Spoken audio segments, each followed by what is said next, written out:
Top Drive akhirnya balik lagi. Thank you banget buat semua yang udah sabar menunggu. Di episode kelima kali ini kita akan membahas tentang berkeluarga dan perencanaan membeli rumah. Apa aja sih tantangannya dan plus minusnya jenis-jenis tempat tinggal. Kita akan nongkrong di Gordi yang beralamatkan di Jalan Jeruk Purut nomor 25, Jakarta Selatan.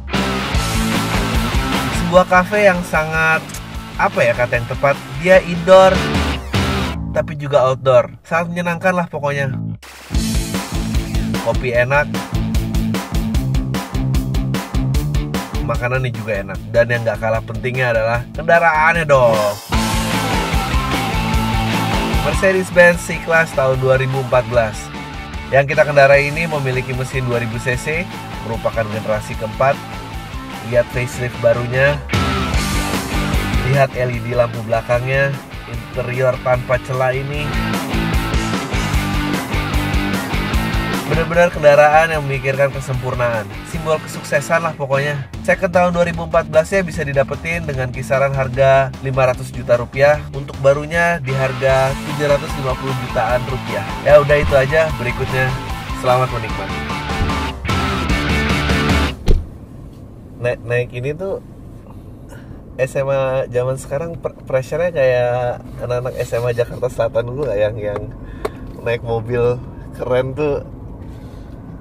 Menurut lo lebih parah? Lo bawa mobil zaman SMA? Bawa. Wah. Lo bawa mobil pressure kan? Itu kerasa dulu? Ada, gue gak pernah ngerasain tapi karena gue bawa mobil. Jadi gue gak ngerasain dong. Tapi dulu gokil sih zaman modifikasi itu benar-benar kayak mobil, mau itu mobil murah, tapi modifikasinya pol banget. Kayaknya bisa ngabisin duit lebih dari harga mobilnya. Oh iya. Yang pelek, terus sampai iyalah, ngeceperin audio. Lo ke sekolah pakai rolling bar gitu apa? Roll bar buat sama Kayak macam-macam bakal lo buat terbalik. drag race. Kayak bakal terbalik aja. Ya mungkin dia weekendnya bener kali ya ke parkir untuk drag race. Nggak, gue gak kebayang aja kalau ada yang pakai mobil ini tapi dia masih SMA gitu. Ya bisa lah kan orang tuanya. Ya bisa aja, cuma kayak pressure-nya jadi.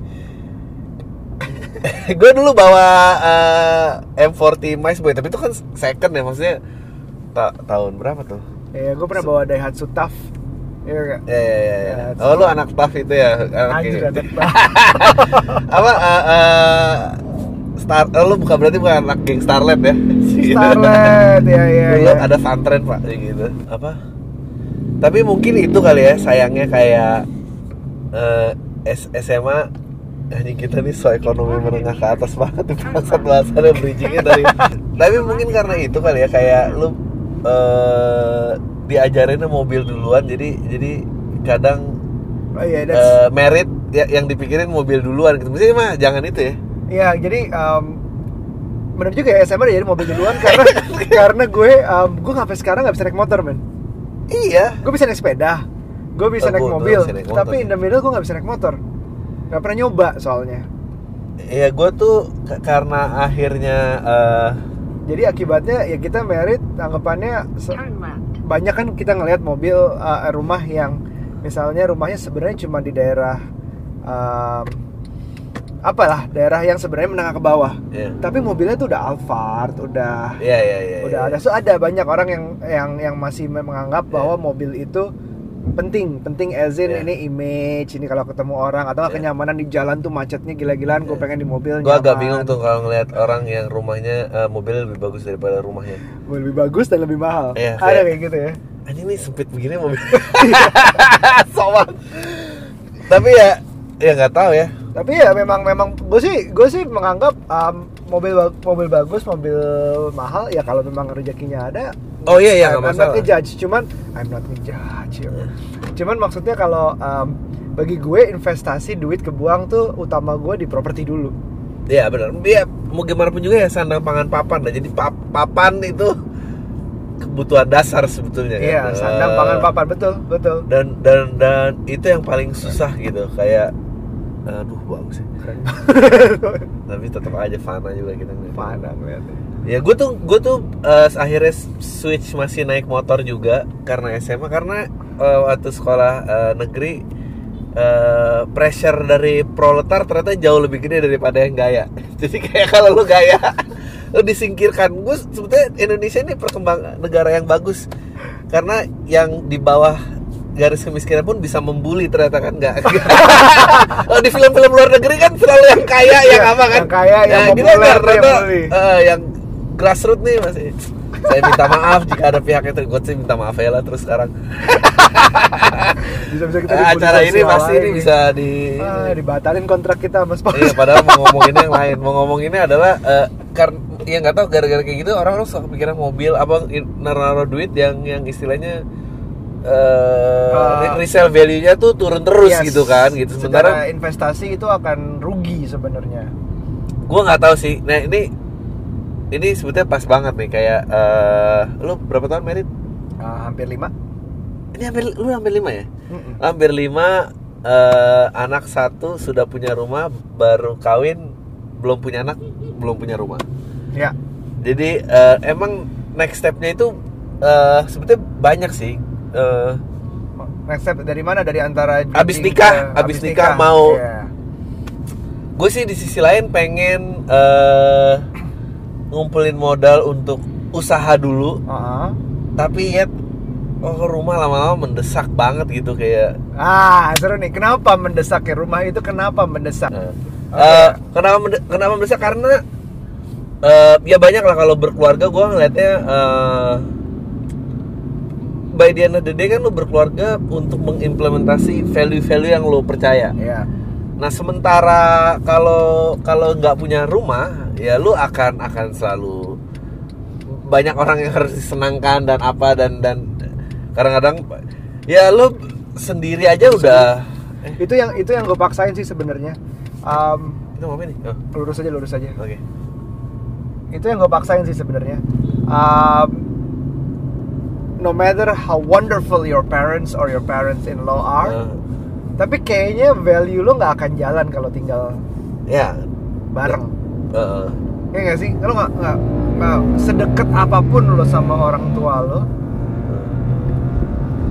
tinggal sama orang tua atau mertua itu udah. Itu satu. Kedua, ya ekonomi lah, maksudnya kayak seberapapun keras lo ngejar gitu, anjir gimana ngejar. Oh by the way ini harus dikasih statement sih, ini nggak ada hubungannya dengan pendukungan paslon dengan DP-nya 0% itu sebelum.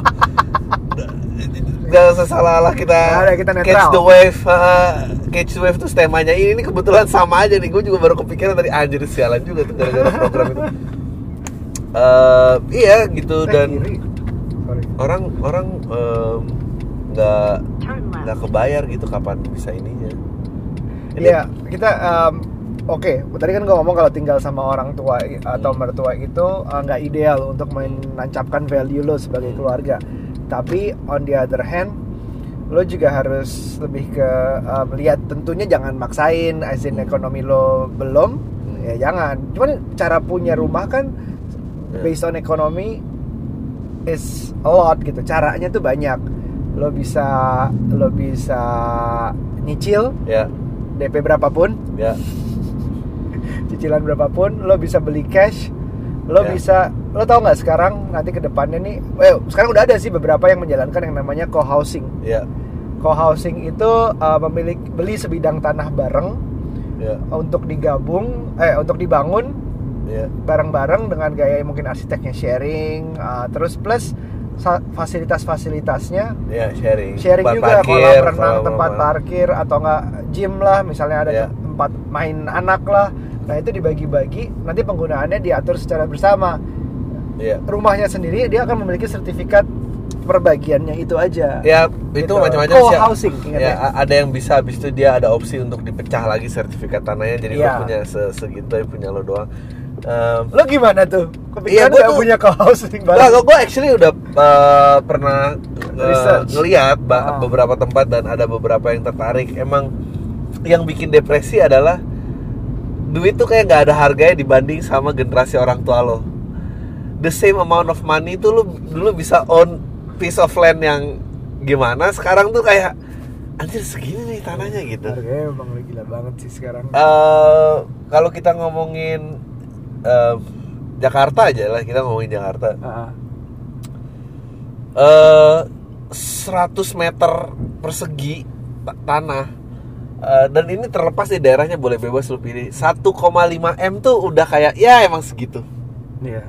Rata-rata tuh kalau misalnya daerah 80 meter persegi, 100 meter persegi. Daerah elit 1,5 M tuh 80 meter, 120 lah paling iya.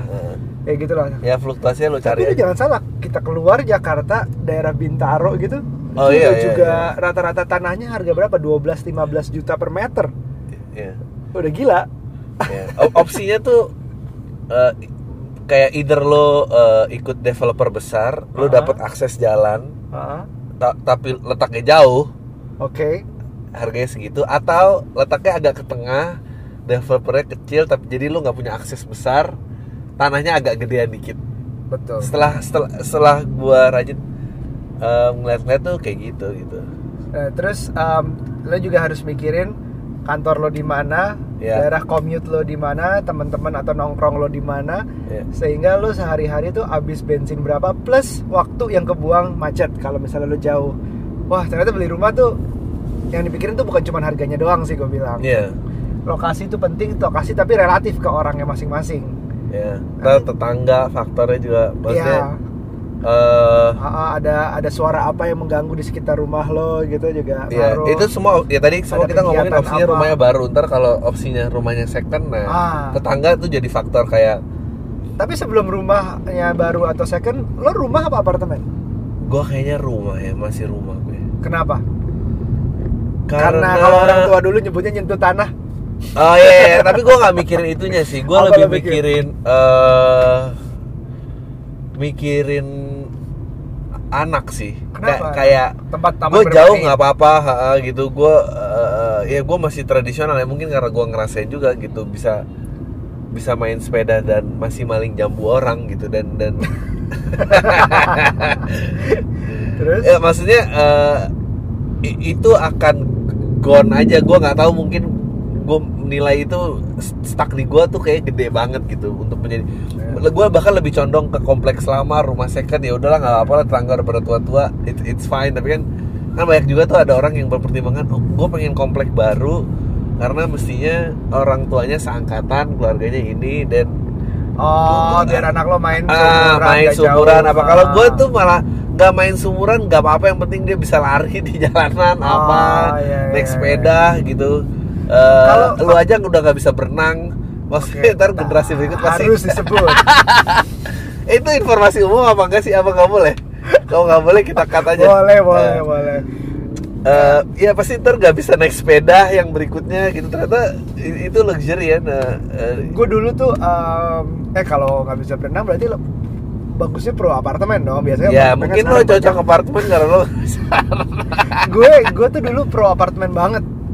Jadi mobil tinggal masuk, cover space, parkir di mana udah ke-tag kan kalau biasanya. Terus nggak ada taman yang harus lo rawat, tamannya yang rawatin ada orang lain. Terus lebih aman karena satpamnya udah pasti ada, dan satpamnya itu nggak mungkin cuma satu biasanya apartemen. Amannya tuh kerasa banget, dan everything is like masuk, taruh kunci, tidur tuh enak banget. Apalagi waktu gue single. Gue kan pernah belajar di negara orang yang itu tinggalnya ya apartemen. Gue aja sharing house tuh. Waktu apa? Waktu kuliah. Waktu kuliah sharing house. Nggak tahu kenapa nggak pernah. Gue sharing juga tapi apartemen.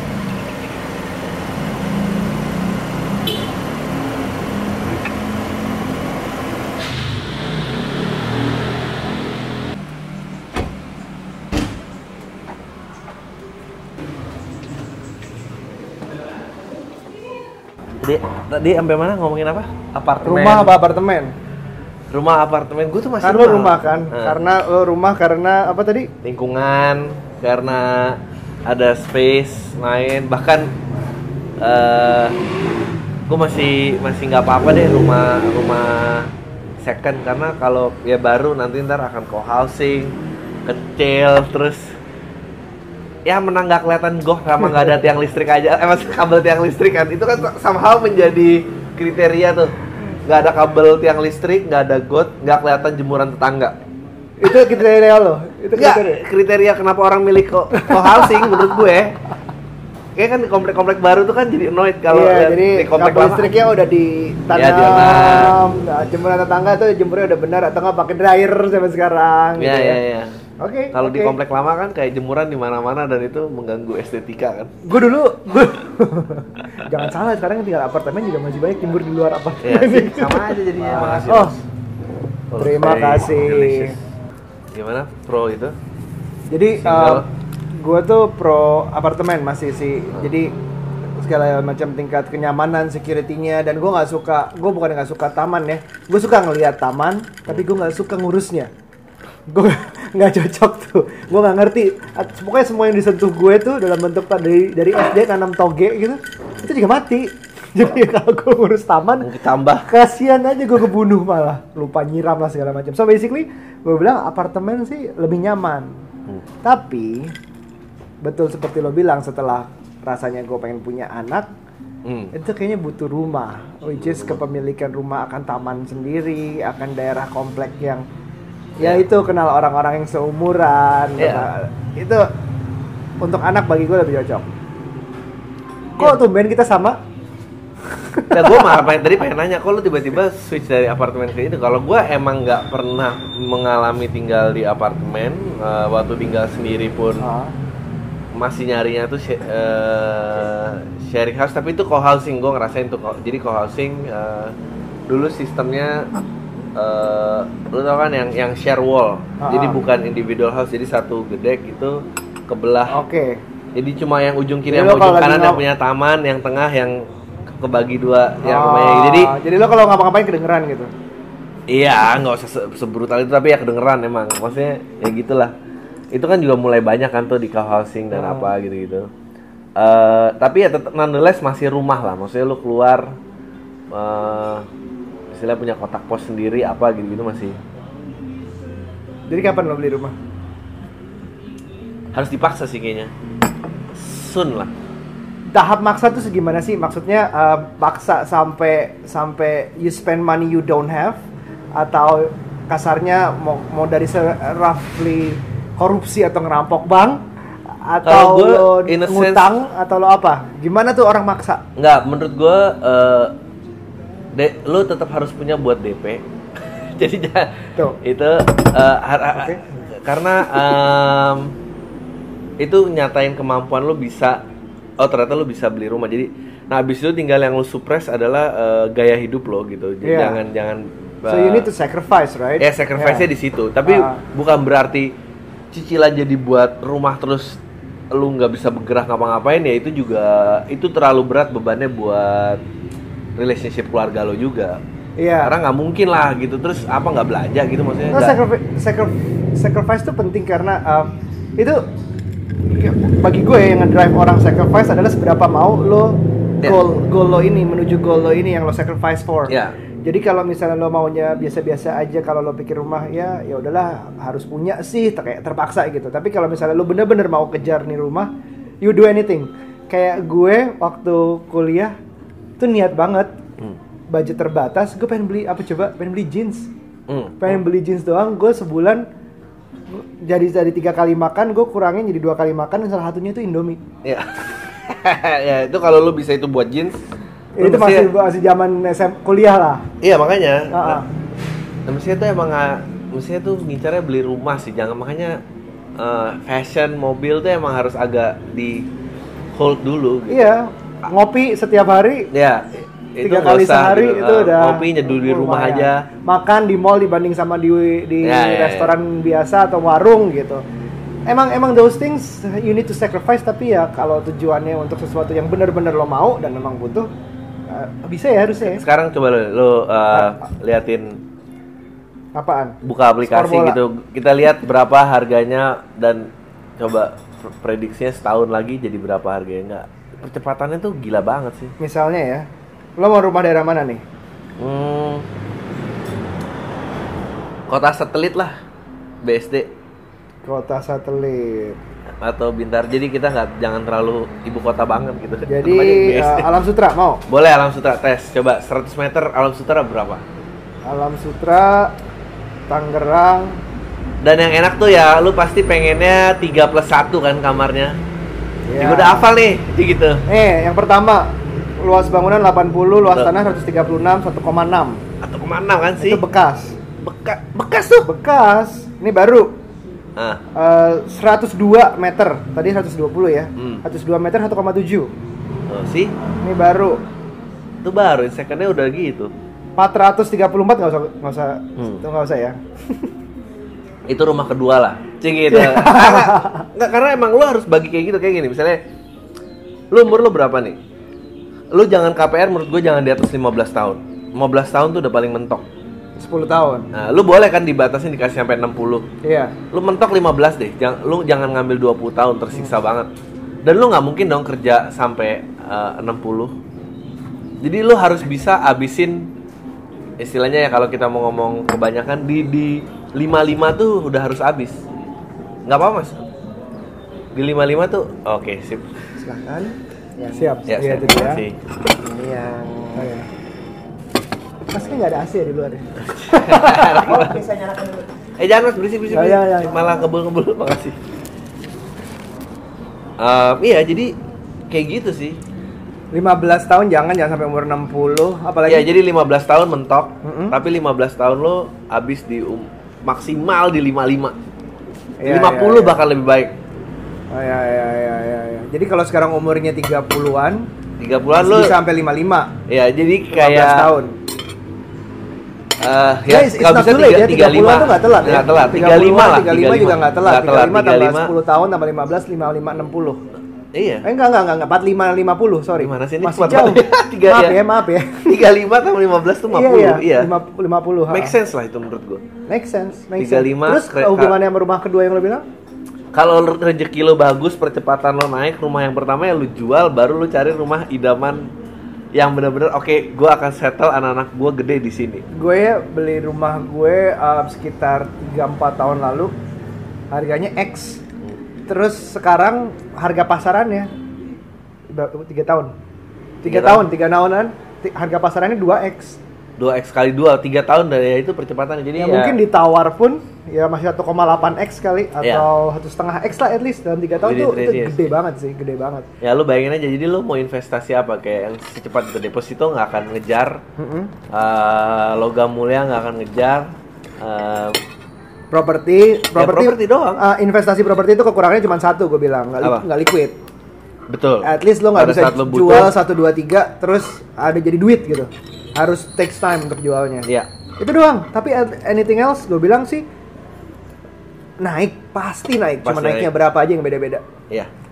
Dan ya katanya kan kalau nikah ada rezekinya sendiri ya. Kayak lo harus percayain itu. Nanti ada rezeki anak. Iya, banyak anak kok nggak ada kalau ya. Ya nggak, tapi lo harus mau nggak mau kadang lo harus percayakan itu juga gitu, karena nggak mungkin lo tahan terus nunggu duitnya ada jebret gitu. In a way kita harus logik juga dalam mikir. Kalau kawin berarti cost-nya lebih banyak, lo biayain istri lo, nanti ada biayain anak. Iya. Tapi in a way juga rezeki istri kok bener ya? Maksud gue juga kayaknya gue nggak make sense kan. Mungkin in a way lo harus pikirin illogical reasonsnya seperti if your wife makes you happy, if your son makes you happy, if your kid makes you happy, jadi lo kerjanya lebih produktif. Itu aja sih yang dipikirin, bukan kepercayaan atau superstitious, tapi lebih ke arah situ sih. Gitu. Ya, Kecuali your wife makes you miserable gitu.